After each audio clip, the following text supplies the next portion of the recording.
Hello to YouTube, Linus46 here, coming back with devlog number 4, I believe it is, and we're gonna try this new concept once again.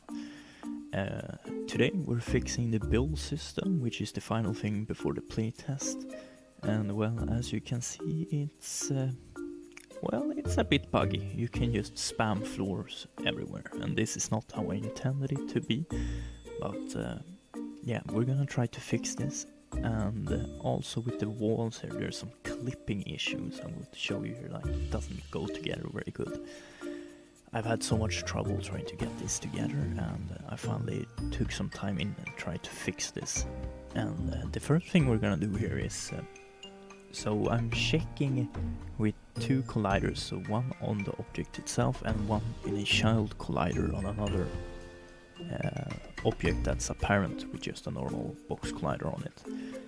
And we're basically checking if the first collider hits the foundation, and if it does that, or I mean if the first collider hits something else, it won't place it, but if the child collider hits it, it means that they are connected. And if the second one is collided but not the first one, we will be able to place it. As you can see here down in the else. Commands of call count equals 0, and if child collider count is more than 0, it will be able to place, or is buildable, is true. I'm also rewriting some of the comments here just so you people can understand better what it's going on, basically. But this should not be seen as a tutorial or somehow. This is just how I wrote the code, and will probably be changed at a later state. Definitely this will probably be all rewritten, maybe. And adding a few comments here and there, but the game is going good. I think this is gonna be the playtest. Today's Sunday when this is uploaded. And yeah, hopefully it will all go good. Also, if you haven't checked out, don't forget to go to the Trello website and also the Indie Dev site, where you can read all my posts and all that. So basically, with the building systems, I have two prefabs. One prefab which is the object itself, or the structure thing, like a foundation, wall, etc. And then I have a preview one that basically just has a red color to it. And so in the code, I'm instantiating a preview, which I can move around using a raycast from the camera.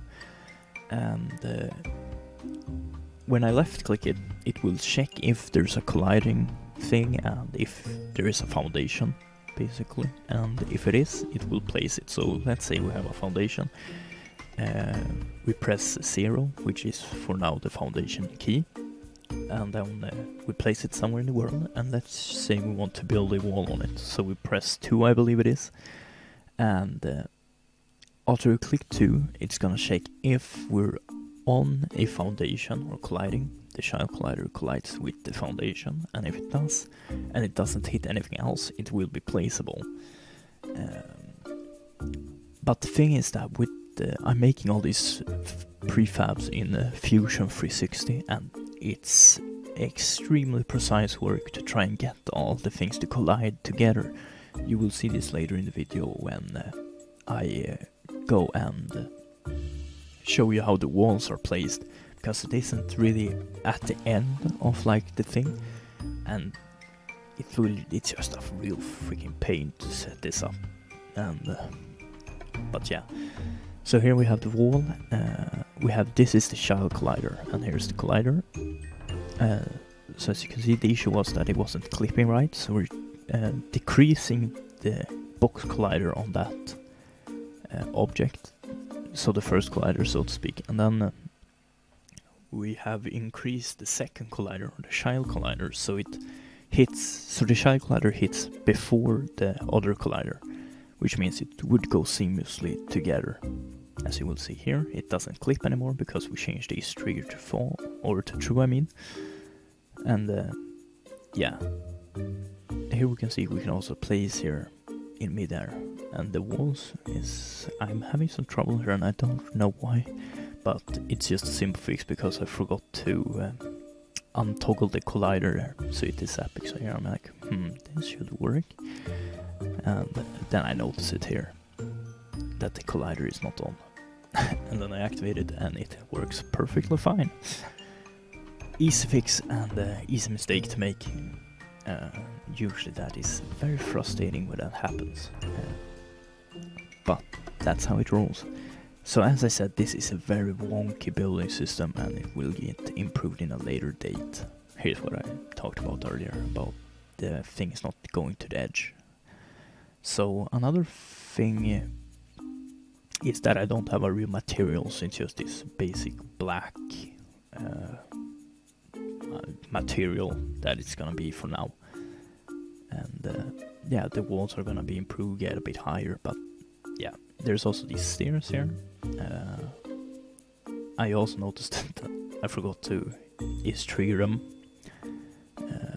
because if the collider is a trigger, it's basically you can like walk through it, I guess you can kind of say, or not walk through it, but you could pass through it, and the collider would be triggered if something enters it, pretty much, of my understanding. And here is basically just, this is how I try to move around the objectives by float parsing, basically making the transform. So like, say it's at 100.23876 blah blah blah numbers, and I just want 2 decimals. I'm using a float parser and taking the simplest decimal, like 1 or 2 numbers only. Also rewriting some of the debug logs, so when people playtest and if their game crashed, I can go back and see what the latest things they were doing, what they should crash, or whatever problem you might have. Here's the hit interface that I was talking about, so the things can float, or like the floors. So now I'm trying to find out how to instigate, aka create an object in a parent of another game object, so basically an empty. So I want every structure that the player builds to be placed inside a separate game object, so it will be easier for me to save at a later date all the structures. So I'm basically trying here to take the current object's prefab and take that position and change that to the game objects. These structures here is what I'm referencing to that game object, that transform. But that's not how it works, because I think it has with it's trying to move the prefab inside the folder itself. Yeah, I'm just being confused here on why it wouldn't work. But this is what I figure out later on. I also tried to parent it with just the parentheses here, but nope, this didn't work out either. So what I found out is that inside the instigate, I think that's how we say it, instantiate? Maybe, I don't know. Anyways, inside of it, there's a variable which it is transform parent. I notice it here in just a second, and basically it will just place that object inside of a parent, or inside of an object so it becomes a parent, which is basically just what I wanted, and it was much easier than trying to just take the game object itself and place it inside the game object as a child.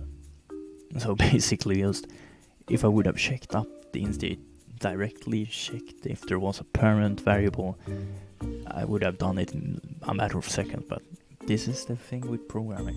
It's all about learning. So now I know it, and the next time that there is just, so you can see I just found out transform parent will be assigned to the new object. Boom, easily done. But that was it for this episode, and thanks for watching, and don't forget to #78. Bye bye.